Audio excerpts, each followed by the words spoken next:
Hello నమస్తే, నేను journalist Srinivas. ఈరోజు పంటల బీమా పైన రైతులు దాదాపు 75 లక్షల మంది రైతులు ఎదురు చూస్తున్నారు. వైఎస్ జగన్మోహన్ రెడ్డి గారు ముఖ్యమంత్రిగా ఉన్నప్పుడు పంటలకు బీమా ఉండేది. వాళ్ళకి డైరెక్ట్గా ప్రభుత్వమే పే చేసేది రైతుల పక్షాన. ఇట్లాంటి విపత్తు ఏదన్నా తుఫాను విపత్తు లేదంటే పంటలు వర్షాలు లేక పంట ఎండిపోవటం జరిగితే ఆ పంట వేసిన రైతుకు ఆ ధీమా ఉండేది. ఆ ధీమా విషయంలో చంద్రబాబు నాయుడు గారు దాన్ని గాలికి వదిలేసిండు. రైతులే పే చేసుకోవాలి, రైతులే స్వచ్ఛందంగా ఎవరైనా కావాలి అనుకుంటే మీరు తీసుకోండి, లేదంటే వదిలేయండి. లేదు బ్యాంకులోనే ఏదైనా రైతులు తీసుకునే సందర్భంలో బ్యాంకు వాళ్ళు ఫోర్స్ఫుల్గా దాంట్లో ఇన్సూరెన్స్ కట్ చేసి ఇస్తే తప్ప ప్రభుత్వం పే చేయట్లే. ఇది చంద్రబాబు నాయుడు గారు కూటమి ప్రభుత్వం అధికారంలోకి వచ్చాక జరుగుతుంది. దాని ఎఫెక్ట్ ఇప్పుడు బయటపడదు. ఈ మొంతా తుఫాను ఎఫెక్ట్ వల్ల చివరికి మిగిలింది కన్నీళ్ళే. కానీ చంద్రబాబు గారి భరోసా కానీ బీమా భరోసా కానీ రైతు పంటల బీమా భరోసా ఏముందంటే ప్రశ్నార్థకం అయిపోయింది. ఇక దానికి సంబంధించి ప్రజాశక్తి వార్త రాసింది, రైతుకి సంబంధించిన పంటల బీమా ప్రశ్నార్థకమైంది. బీమా పరిధిలోకి వచ్చిన రైతులు విస్తరణ చాలా తక్కువ. ఉచితం ఎత్తేసిన కూటమి, అన్నదాతల ఇష్టానికి వదిలేసిన కేంద్రం. పంటల బీమా పథకం బీమా కేంద్ర రాష్ట్ర ప్రభుత్వాలు కూడబలుకొని గండిగొట్టాయి. మోడీ సర్కార్ క్రాప్ ఇన్సూరెన్స్ను రైతుల అభిష్టానికే వదిలేయగా టీడీపీ కూటమి ప్రభుత్వం అంతకుముందు వరకు ఉన్న ఉచిత పంటల బీమా ఎత్తేసి రైతులే తమ వాటా ప్రీమియాన్ని చెల్లించుకోవాలని చెప్పింది. డబుల్ ఇంజన్ సర్కార్ విధానం మోంతా తుఫాను సృష్టించిన విలయానికి లక్షల ఎకరాల్లో పంట నష్టాలను చవిచూసిన రైతులకు అందాల్సిన కొద్దిపాటి బీమాకు దూరం చేసింది. ఖరీఫ్లో వ్యవసాయ ఉద్యానవన పంటలన్నీ కలుపుకొని 1 కోటి ఎకరాలకు పైగా రైతులు సాగు చేయగా అక్టోబర్ చివరి వరకు దిగుబడి ఆధారిత వాతావరణ ఆధారిత 2 బీమా పథకాల్లో చేరిన విస్తీర్ణం 19 లక్షల మంది 71 లక్షల ఎకరాల్లో బీమా కిందికి గతంలో వచ్చేదట. కానీ ఇప్పుడు 19 లక్షలే ఉంది. మిగతా 50 లక్షలు ఎగ్గొట్టినట్టే. దాదాపు 54 లక్షల మంది రైతులు, 54 లక్షల ఎకరాల పంటకు సంబంధించిన రైతులకి పంట బీమా లేదు. ఇది ఒక ఎత్తు అయితే, అసలు బీమా ఎక్కడ చూసినా కన్నీరే ఉంది, బీమా భరోసా లేదు ప్రభుత్వం నుంచి. ఇది ఒక ఎత్తు అయితే, ఇక్కడ ఈనాడు, ఆంధ్రజ్యోతి పేపర్లు కొన్ని వార్తలు ఇచ్చినాయి. రైతులను దెబ్బతీసిన మోంతా కరెక్టే, అంతవరకు ప్రాణ ఆస్తి నష్టాన్ని బాగా తగ్గించడం అంటండి చంద్రబాబు నాయుడు గారు. అంటే మీరు తగ్గించడం అంటే ఏం తగ్గించారు? జరగకుండా తగ్గించారా, జరిగిన దాన్ని లెక్కల్లో రాకుండా తగ్గిస్తున్నారా? అది అనుమానం వస్తుంది. ఏం తగ్గించినట్టు మీరు ప్రాణ ఆస్తి నష్టాన్ని తగ్గించినని ఒక ప్రీ ప్లాన్డ్ స్టేట్మెంట్ ఇచ్చారు అంటే భవిష్యత్తులో నష్టపరిహారం లేదు. ఇప్పుడు మీరు ఏం చేయాలా? 5,265 కోట్లు మాత్రమే నష్టం జరిగిందని ఒక లెక్క తీశారు ప్రాథమికంగా. అంటే మీరు ప్రాణ నష్టాన్ని ఏమగానే ఆస్తి నష్టాన్ని తగ్గించి చూపించడానికి ప్రయత్నం చేస్తున్నారు. పంట నష్టాన్ని తగ్గించి చూపించే ప్రయత్నం ఎందుకు చేస్తున్నారు అంటే ప్రజలకి ఇవ్వాల్సి వస్తుంది. యాక్యురేట్గా లెక్కలేస్తే, తగ్గించకుండా లెక్కలేస్తే, ఒరిజినల్ లెక్కలేస్తే కొన్ని వేల కోట్ల రూపాయల ఆస్తి నష్టం జరిగింది, ప్రాణ నష్టం జరిగింది, అదే పంట నష్టం జరిగింది. దాన్ని చూపించట్లే. అదే చెప్తుండు ప్రాణ ఆస్తి నష్టాన్ని బాగా తగ్గించడం అంటుండు. అంటే తగ్గిస్తారా మీరు? జరిగిన నష్టాన్ని తగ్గించడం ఏంది అంటే ఆయన చెప్పే కాంటెక్స్ట్ ఏంటంటే నేను చెయ్యి అడ్డం పెట్టి తుఫానుకి జరగాల్సిన నష్టాన్ని తగ్గించిన అంటుండు. జరగాల్సిన నష్టాన్ని తగ్గించిందా అని అడగట్ల ప్రజలు. ఇప్పుడు జరిగిపోయిన నష్టానికి సంబంధించి కేంద్రం నుంచి మీరు ఏం పైసలు తెస్తారు, ఏం నిధులు తెస్తారు, మీరేమిస్తారు అనేది ఇప్పుడు ఇక్కడ ప్రశ్న. ఎందుకు తెలివిగా ఈ వార్తలు రాస్తుంది తెలుగుదేశం పార్టీని మోసే పత్రికలు అంటే నష్టం పెద్ద జరగల, 5,000 కోట్లే జరిగింది అని చెప్తారు. ఈ 5,000 కోట్లలో కేంద్రం ఒక 3-4 కోట్లు ఇస్తే వీళ్ళు చేతులు దులుపుకునే కార్యక్రమం. అట్లా కాకుండా ఒక 20-30 కోట్ల రూపాయల నష్టం జరిగింది, పంట నష్టం, రోడ్ల నష్టం, ఆస్తి నష్టం అంటే ఈయన కేంద్రానికి పంపిస్తే ఆ నుంచి 500 కోట్లే వస్తాయి. పరువు నిలువున పోద్ది. డబల్ ఇంజన్ సర్కారు ఉత్త ఇంజన్ సర్కారు అయింది. ఇది అన్నట్టు ఈ ప్లాన్ ఏంటంటే 5,000 కోట్ల నష్టమా? ఆ జరిగిన బీభత్సం ఏంది, జరిగిన విధ్వంసం ఏంది? పదే అంటారు కదా విధ్వంసం జరిగింది. విధ్వంసం ఇప్పుడు జరుగుతుంది. ఆ విధ్వంసాన్ని తాలూకా లెక్కలలో కూడా మీరు తగ్గించి చూపిస్తే ఎంత దారుణం అది. ఇది మీరు తగ్గించి చూపించడానికి కారణమైంది బీమాని గాలికి వదిలేశారు. పంటల బీమా చెల్లింపు లేదు. ఇప్పుడు ఆ బీమా రాదు, మీరు పైసలు ఇయ్యరు, కేంద్రం డబ్బులు ఇయ్యదు. దానికోసం ఏం లేదు, అంత ఉట్టిదే. ఇది ఉత్తొత్త తుఫానే ఏం జరగలే నష్టం అంతా మంచిగానే ఉందని చెప్పే ప్రయత్నం చేస్తారా, లేదంటే మీరు తుఫాన్ రాకుండా ఆస్తిని ప్రాణాన్ని పంటలని నష్టాన్ని తగ్గించమని చెప్తున్నారా? ఇది అట చెప్పినట్టు లేదు, లెక్కలలో తగ్గించి చూపిండి అని అధికారులు సూచించినట్టు ఉంది. దయచేసి కాబట్టి ఒరిజినల్గా నష్టపోయిన రైతులు పాపం కళ్ళాళ్ళల్లో పోసుకున్న ధాన్యం, వడ్ల ధాన్యం కళ్ళ ముందే వరదలో కొట్టుకొని పోయి డ్రైనేజీలలో కలుస్తుంటే వాళ్ళ కన్నీరు తప్ప ఏం మిగులుతుంది? వాళ్ళకి చావు తప్ప ఏముంది అని వాళ్ళు రైతులు అడుగుతున్నారు. మాకు ఇప్పుడు ఈ అప్పులు తీరాలంటే చావు తప్ప వేరే మార్గం లేదు అని చెప్పి అడుగుతున్న పరిస్థితుల్లో మీరు ఇక్కడ కూడా కనీసం మానవత్వం లేకుండా ఇంత కఠినంగా, ఇంత కర్కశతంగా, ఇంత కసాయి మనస్తత్వంతో ఆలోచించవద్దు. ఇంకొక 10,000 కోట్లు ఎక్కువ చూపించి కేంద్రం దగ్గర డబ్బులు తెచ్చే ప్రయత్నం చేయాలి. ఈరోజు కేంద్రం మీ చేతిలో ఉంది, మీరు నడుపుతున్న స్టీరింగ్ అది కేంద్ర ప్రభుత్వం. అట్లాంటిది మీరు అక్కడి నుంచి డబ్బులు అడిగితే మోడీ ఎక్కడ తిడతారో, ఆయనతోనే ఎక్కడ కంట అయితే నమోతో ఇబ్బంది, నాకున్న ఇబ్బందులు నాకున్నాయి అనే పద్ధత. మరి రాష్ట్రాన్ని పూర్తిగా ఢిల్లీకి తాకట్టు పెట్టారు చంద్రబాబు నాయుడు గారు. ఢిల్లీ అంటే వణికిపోతాడు, మోడీ అంటే వణికిపోతాడు. అదే ఈ 5,265 కోట్ల ఫిగర్ రావడానికి కారణం అదే. ఈరోజు లండన్ పోతారట రేపు. ఇక్కడేమో బురదలో ఉన్నారు రైతులు, వాళ్ళు పండించిన పంట వరదలో కలిసింది, బురదలో ఉంది. మీరు లండన్ పోతారు పెట్టుబడుల కోసం. రాష్ట్రం అంతా అల్లకల్లోలం విధ్వంసం అయిపోయింది. మీరు తెచ్చే పెట్టుబడులు తెచ్చి ఎవరిని బాగు చేయాలి? ఈ రైతులను బాగు చేస్తారా? అరే రైతులు నష్టపోయిన దాన్ని యాక్చువల్ ఫిగర్స్ వేయండి అంటే మీరు తగ్గించి చూపే ప్రయత్నం ఆల్రెడీ స్టార్ట్ చేశారంటే ఇక ఏం లేదన్నట్టు మొండి చేయి చూపించే కార్యక్రమం చేస్తున్నారు. ఇది వీళ్ళు ఆస్తి ప్రాణానికి నష్టాన్ని తగ్గించిన నేను అని చెప్పి చెప్తుండు. రైట్, ఇది ప్రజాశక్తిలో పంటల బీమాకు సంబంధించి రాసింది. ఇది నిజంగానే పంటల బీమా జగన్మోహన్ రెడ్డి టైంలో ఉన్నట్టు ఇప్పుడు ఉండుంటే రైతులు నువ్వో కేంద్రము అంటే చంద్రబాబు నాయుడు గారు కేంద్ర ప్రభుత్వం ఇస్తుందని ఎదురు చూడాల్సిన అవసరం ఉండకపోయా. బీమా కంపెనీలే ధీమా ఇచ్చేయి, అది ఎత్తేసి వాళ్ళ నోటికాడి కూడను గుంజుకుంటారు. ఇప్పుడు లెక్కలేసి కనీసం కేంద్రం నుంచి ఏమైనా డబ్బులు తెస్తారంటే అది లేదా. ఏది లేక నేను లండన్ పోతా, మీరు చూసుకోండి, బురదలో ఉండండి, వరదలో ఉండండి అని లండన్ పోతారట రేపు. ఇది ఒక వార్త. ఇగో 5,265 కోట్లు నష్టంపై ప్రాథమికంగా అంచనా వేశారు, విలేకరుల సమావేశంలో చెప్పారట. ఇక గ్రామాల చెరువుల నీటిని ఎలా తరలిస్తారు? ఇండోసోల్ ప్రాజెక్టుపై హైకోర్టు ప్రశ్న.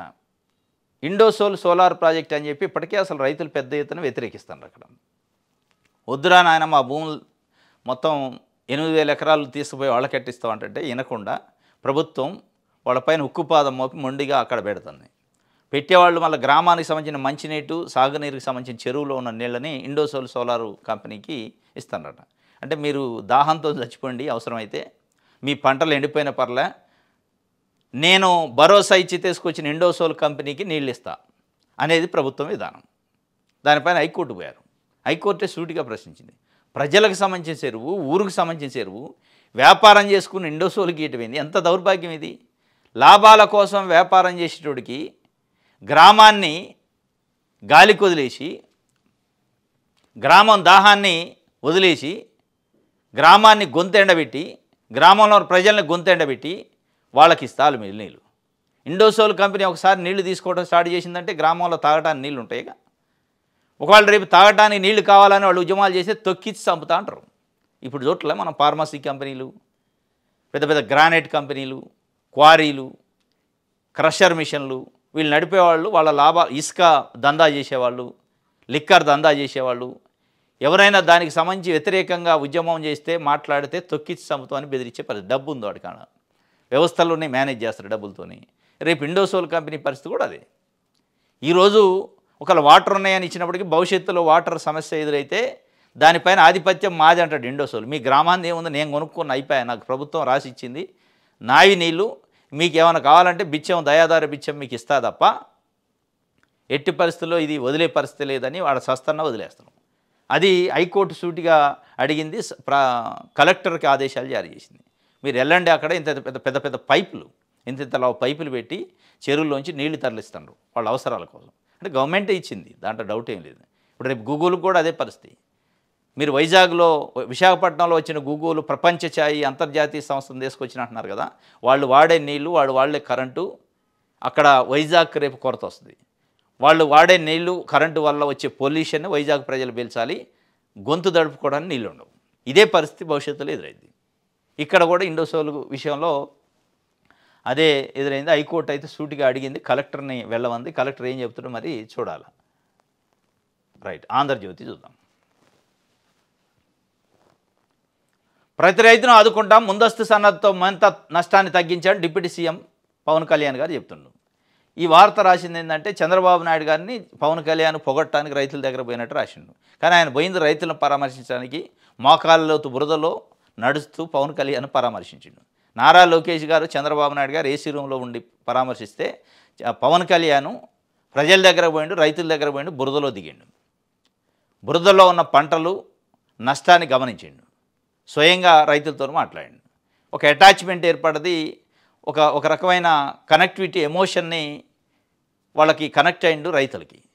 చంద్రబాబు నాయుడు గారు లోకేష్ గారు చేసింది ఆర్టిఫిషియల్ కనెక్షన్ ఉంది, ఇక్కడ ఎమోషనల్ కనెక్షన్ బాండ్ అయింది. ఈ కనెక్షన్ చూసి రేపు మళ్ళీ లోకేష్ గారు కూడా బురదలో దిగుతారు ఎక్కడో దగ్గర, ఫోటో కోసం వీడియో కోసం స్టార్ట్ అయింది. మీరు చూడండి, గ్యారంటీ, దాంట్లో డౌట్ లేదు. పవన్ కళ్యాణ్ నిన్న వెళ్ళిండు. అయితే ఆయన మాట్లాడిన మాట అయితే ఒకటైతే ఆంధ్రజ్యోతి ఇంకోటి రాసింది. ప్రతి రైతును ఆదుకుంటాం అన్నది కరెక్టే, అంతవరకు కరెక్టే. ముందస్తు సన్నద్ధతో మొంత నష్టాన్ని తగ్గించడం అనేది కరెక్టే. దాని తర్వాత ఏం చేసిండంటే ముందు చూపుతో చంద్రబాబు జాగ్రత్త చర్యలు చేసిండట. మరి ఈయన ఏం చేయలేదా? పవన్ కళ్యాణ్ చేయలేదా ముందు చూపుతోని?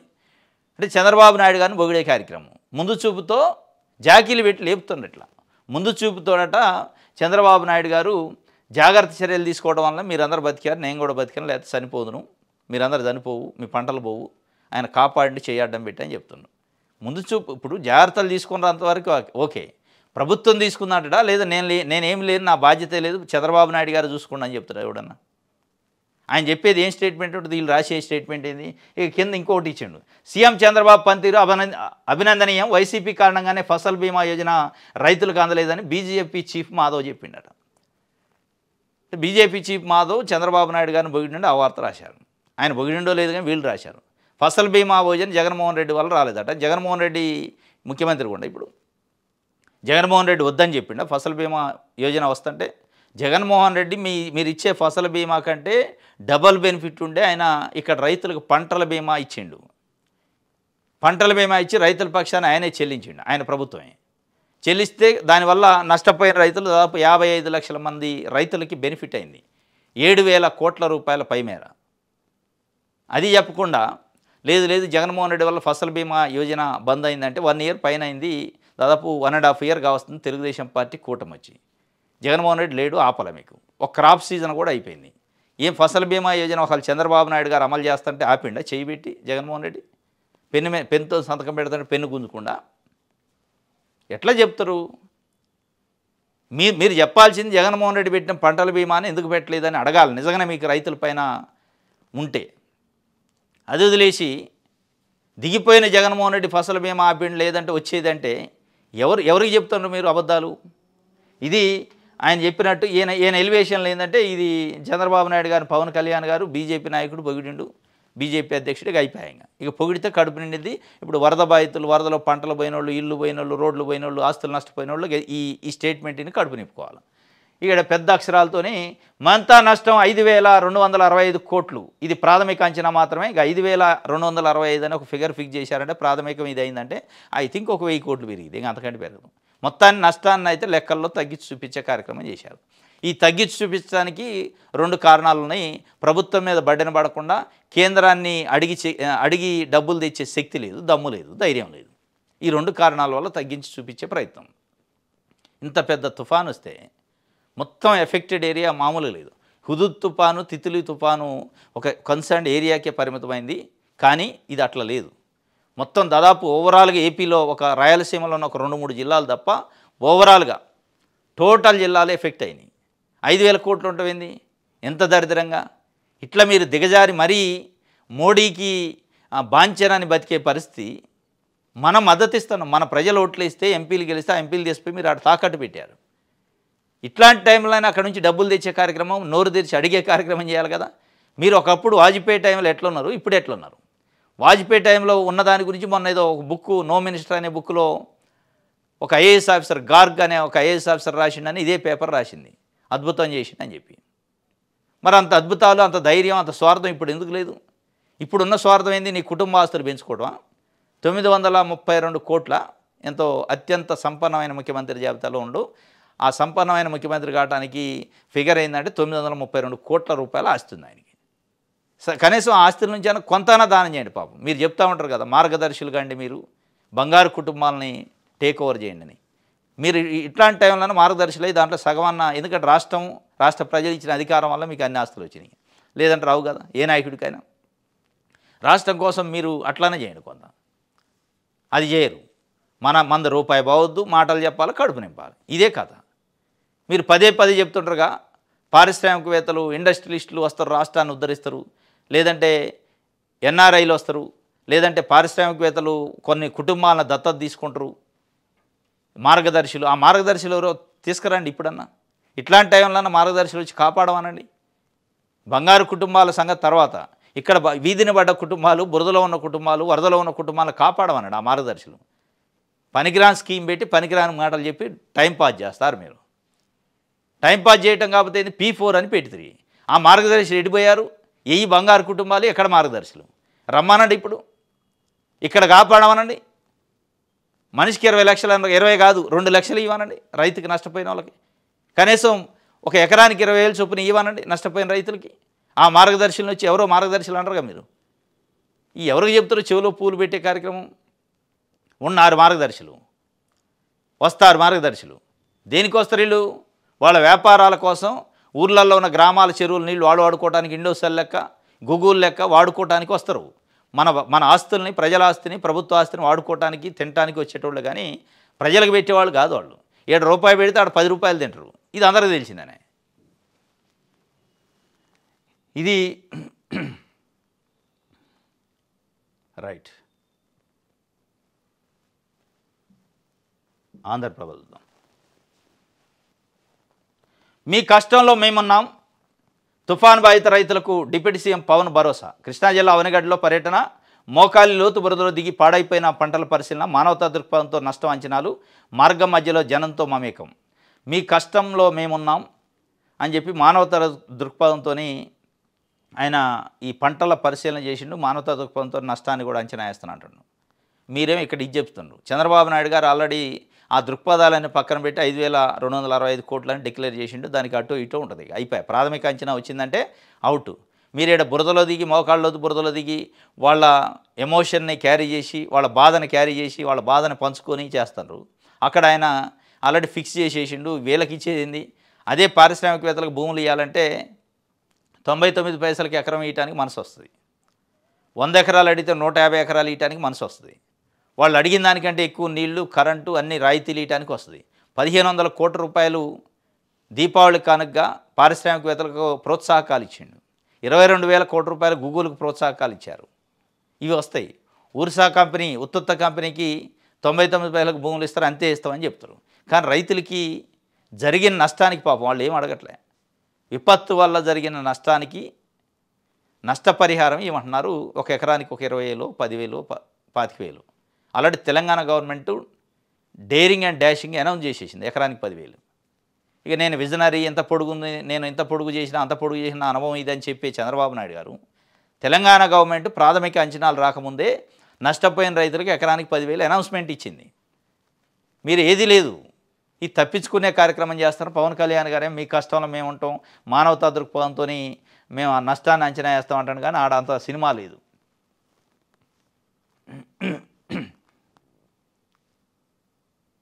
నకిలీ మద్యం జోగు కొట్రే సిట్ విచారణలో A1, A2 నిందితులు మరోమారు వెల్లడి. ముగిసిన కస్టడీ, తిరిగి రిమాండ్కు. మాజీ మంత్రి జోగి పేరునే ప్రస్తావించిన మిగిలిన నిందితులు భారీగా నగదు ఆశతోనే చేశామని ఒప్పుకోలు. నకిలీ మద్యం జోగి కొట్రేనట. అయిపోయా. అది చెప్పించడానికి ఆయన ఆఫ్రికా నుంచి రప్పించింది. ఇక దాంట్లో దీంట్లో జోగి రమేష్ని నకిలీ మద్యం కుంభకోణంలోకి లాగటం కోసమే అసలు ఈ కుంభకోణంలో ఉన్న నిందితుల్ని ప్రిపేర్ చేసినట్టు, వీడియో రిలీజ్ చేసినట్టు, వీడియో వెనక పోలీసులు ఉండి ప్రిపేర్ చేసి కొంతమంది ఆడ రాసుకొని చెప్పినట్టే ఉంది. ఆ రాసుకొని చెప్తున్న ఒక కంటెంట్ లెక్క చెప్పారు. ఇక దీంట్లో పెద్దగా ఆయన ఉన్నాడు, ఉచ్చు బిగించడానికే చేసింది. ఇప్పుడు రిమాండ్లో ఉన్న ఖైదీ, లేదంటే జైల్లో ఉన్న ఖైదీ, పోలీస్ కస్టడీలో ఉన్న ఖైదీ, అదే నిందితుడు వీడియో రిలీజ్ చేసిండు. ఆ వీడియో ఎవరు రిలీజ్ చేసింది తెలియదు, పోలీసులు రిలీజ్ చేశారా లేదా ఆయన సొంతంగా రిలీజ్ చేసిండా, ఎక్కడి నుంచి వచ్చేసింది తెలియదు, మీడియాకి ఇచ్చారు. అంటేనే దాని అర్థం ఈ తెలుగుదేశం పార్టీకి అంచిన మరక మకిల్ని తుడుచుకొని జోగి రమేష్కో వైసీపీకో అంటించాలి. అంటిస్తే సగం తీవ్రత తగ్గిద్ది. ఇది అన్నట్టు దాని కారణం అది. ఆడ జోగి రమేష్ ఉండా లేదా అనేది ఆయన డైరెక్ట్గా దుర్గమ్మ గుడికి పోయి ప్రమాణం చేసిండు నేను లేను అని. మరి ఆ ఆరోపణలు చేస్తున్న వాళ్ళు ఎవరన్నా వస్తారంటే రావటానికి కాదు కదా, వాళ్ళు వీడియో క్రియేట్ చేసిందే దొంగదా, ఇంకెందుకు వస్తారు వాళ్ళు? చట్ట ప్రకారం చూసుకోండి, చట్టం ఎక్కడ అమలు అవుతుంది? అమలు కాదు చట్టం, రెడ్ బుక్ రాజ్యాంగం అమలు అయింది. అటు జోగి రమేష్ కుట్రైనట ఉచ్చు బిగిస్తుందని కొన్ని పేపర్లు ఈనాడు ఆంధ్రజ్యోతిలో రాశారు. ఉచ్చు చేసిందే బిగించడానికే, ఇక ఉచ్చు బిగిసేది ఏంది? రైట్. రైతుల పక్షాన ప్రభుత్వం, వారిని అన్ని విధాలు ఆదుకుంటా, సీఎం ముందు జాగ్రత్త, నష్టం తగ్గింది. కృష్ణా జిల్లా పర్యటనలో ఉప ముఖ్యమంత్రి పవన్ కళ్యాణ్ చెబుతున్నారు. రైతుల పక్షాన్నే ప్రభుత్వం ఉందట. రేపు లండన్కు సీఎం చంద్రబాబు పెట్టుబడుల కోసం 5 రోజుల పర్యటన. ఏమో పెట్టుబడులు ఏంద్రా నాయన, పండిన పంట బురదలో ఉంది వరదలో ఉంది అంటే పెట్టుబడులు ఇవ్వాలి కాదు, రేపు చేసుకోకూడదా? ఇవి రాగానే పెట్టుబడులు రాగానే ఇక్కడ వరద ఆగిద్దా, బురద ఆగిద్దా, పోయిన పంటలు వస్తాయా, నష్టపోయిన రైతులు కష్టాలు ఒడ్డెక్కుతాయా? ఆ పెట్టుబడుల కథ కంటిన్యూషన్. మీరు ముఖ్యమంత్రిగా ఉన్న రోజులు పెట్టుబడిదారులు, పారిశ్రామికవేత్తలు వీళ్ళ గురించే మాట్లాడతారు, పెత్తందారులు, వాళ్ళకి ఏం చేయాలో, వాళ్ళకి ఎట్లా భరోసా, ఇది కాదు కదా. ఈ విపత్తు అప్పుడైనా కనీసం రైతులకి ప్రజలకు భరోసా అయ్యండి. మీకు ఓట్లేసి గెలిపించి సీట్లో కూర్చోబెట్టిన ప్రజల కోసం ఇప్పుడన్నా కనీసం ఆలోచించింది.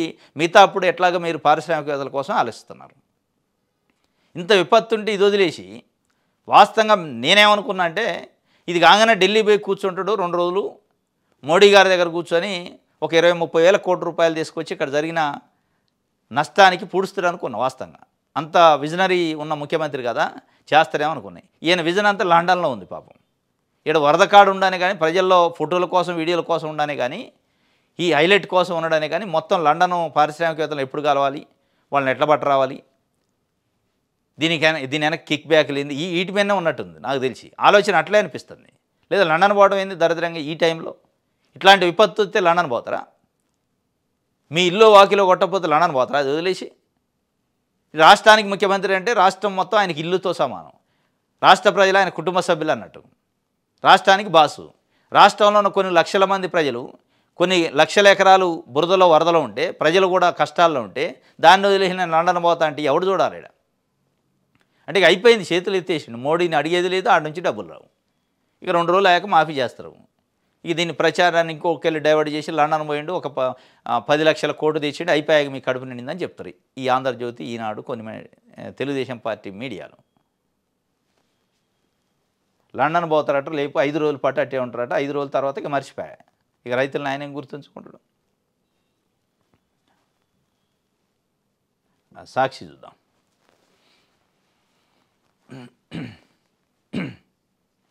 కన్నీరే మిగిలింది, ముంపునకు గురైన పంట పొలాలు, నీరు దిగే మార్గం లేక రైతుల గగ్గోలు. నేను కౌలు భూమి 20 ఎకరాల్లో వరి సాగు చేస్తున్నాను. 5 లక్షల వరకు పెట్టుబడి పెట్టాను. తీరా వరి కోతకు వచ్చి కోసుకునే సమయంలో తుఫాన్ దెబ్బకు 10 ఎకరాల్లో పంట నేల వాలిపోయింది, కొంత పంట నేట మునిగింది. నోటికాడ కూడు లాగేసుకున్నట్టయింది. ప్రభుత్వం అధికారులు నష్టాన్ని అంచనా వేసి ఆదుకోవాలి, లేకపోతే అప్పుల ఊబిలో కూరుకుపోతాం. ఒడిశా మహేశ్వరరావు, రైతు, ధవళపేట, శ్రీకాకుళం. నోటికాడ కూడు లాగేసినట్టు అయింది. వాస్తవం, ఇట్లా తినే కూడుని లాగేసినట్టు అయింది. ఒక్కొక్కళ్ళు ఒక బాధ. పొట్టకొచ్చిన వరి ఇట్లా చేప లెక్క చుట్టి వరదలో మునిగిపోయింది. కొన్ని ఒడ్లు వచ్చి కళ్ళాల్లో పోసిన ఒడ్లు వరదలో కళ్ళ ముందే కొట్టకపోయినాయి. ఆ బాధ వర్ణాతీతం. గుండెల బరువు ఎక్కువ ఉన్నాయి. వాళ్ళు ఎవరిని గదిలిచ్చినా కన్నీళ్ళే. ఈ కన్నీళ్ళు ఇట్లే ఉన్నాయి. ఈ కన్నీళ్ళను తుడిచే బీమా, పంటల బీమా భరోసా లేదు. ఇవన్నీ వదిలేసి లండన్ పోతాడు చంద్రబాబు నాయుడు గారు. 5 రోజులు పర్యటన అట. 1వ తారీఖు నుంచి 5వ తారీఖు వరకు అక్కడే ఉంటాడు. ఈ 5 రోజులు ఇక్కడ సావనే బతకనే ఏదైనా కానీ.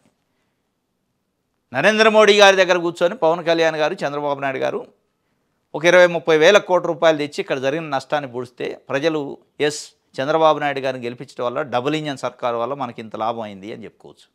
ఏది లేదే. విధ్వంసం జరిగింది. 5 ఏళ్ల పాటు నేను వికాసం వైపు దేశపోతానంటే ఇప్పుడు జరిగింది ఏంది మరి? ఈ విధ్వంసానికి నష్టం పూడ్చేది ఎవరు? ఇది మీరు పూడ్చాల్సిన నష్టం. రాజకీయాల కోసం విధ్వంసం జరిగిందన్న దానికంటే ఇప్పుడు జరిగిన విపత్తుతో జరిగిన విధ్వంసం, దీన్ని పూడ్చే కార్యక్రమం, దీని నష్టాన్ని నివారించే కార్యక్రమం చేయాలి తప్ప మీరు గాలికి వదిలేసి లండన్ పోతా అంటే అంతకంటే దుర్మార్గం ఇంకోటి ఉండదు. రైతుకు భరోసా ఇది చంద్రబాబు వైఎస్ఆర్సీపీ అధ్యక్షుడు వైఎస్ జగన్ ఆగ్రహం. చంద్రబాబు అధికారంలోకి వచ్చాక ఉచిత పంటల బీమా ఎత్తేశారు, ఇన్పుట్ సబ్సిడీ ఎగ్గొట్టారు, ఈ క్రాప్ నీరుగార్చారు. 2 ఏళ్లలో అన్నదాత సుఖీభావ కింద ప్రతి రైతుకు 40,000 చొప్పున ఇవ్వాల్సి ఉంటే 5,000 ఇచ్చారు. ఏ పంటకు గిట్టుబాటు ధర లేదు. రాష్ట్రంలో ఈ 16 నెలల్లో 16 విపత్తులు వచ్చాయి. ప్రభుత్వం సాయం గుండుసున్నా. వీటికి అదనంగా ఈ తుఫాను తోడైంది. దీంతో రైతులు నడ్డి విరిగింది. చంద్రబాబు సృష్టించిన మరో విపత్తు ఇది. వైఎస్ఆర్సీపీ ప్రభుత్వ హయాంలో పక్కాగా ఉచిత పంటల బీమా, 85 లక్షల మంది రైతులకు 70 లక్షల ఎకరాల్లో ఉచిత ఇన్సూరెన్సు. అప్పట్లో 85 లక్షల మంది రైతులకు 70 లక్షల ఎకరాలు ఉచిత ఇన్సూరెన్స్ చేయించారట జగన్మోహన్ రెడ్డి. అది ఇప్పుడు ఎత్తేసిండు, 19 లక్షలకే ఉంది. అది వాలంటరీగా తీసుకున్న వాళ్ళు, బ్యాంకు లోన్ల వాళ్ళు. రైతుల తరపున ప్రభుత్వం బీమా ప్రీమియం చెల్లింపుతో పూర్తి భరోసా ఉంది.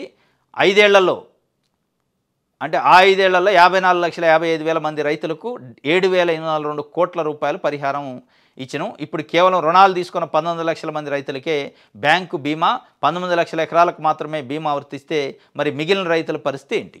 ఇక అందుకే తగ్గించి చూపించేది, ఏదో నష్టం తగ్గించి చూపించేది దానికి ఆ 19 లక్షల మందినే చూపించి మీ ఇగో ఇచ్చిన నేను అంటాడు. ఇప్పుడు ఇన్సూరెన్స్ వాళ్ళు రేపు ఇచ్చే చెక్కులు వీళ్ళే ఇస్తారు. కలరింగ్ లోకేష్ గారు ఒక దగ్గర, చంద్రబాబు నాయుడు గారు ఒక దగ్గర, మిగతా మంత్రులు, పవన్ కళ్యాణ్ గారు అక్కడక్కడ ఇచ్చి మేము అయిపోయి పరిహారం చూసినాం, అద్భుతంగా ఇచ్చినాం, జగన్మోహన్ రెడ్డి ఉన్నప్పుడు ఇలా మేము ఇచ్చిన పరిహారం అంటారు. అది పరిహారం అనరు, బీమా అంటారు. ఇది ఒక వార్త. రైట్.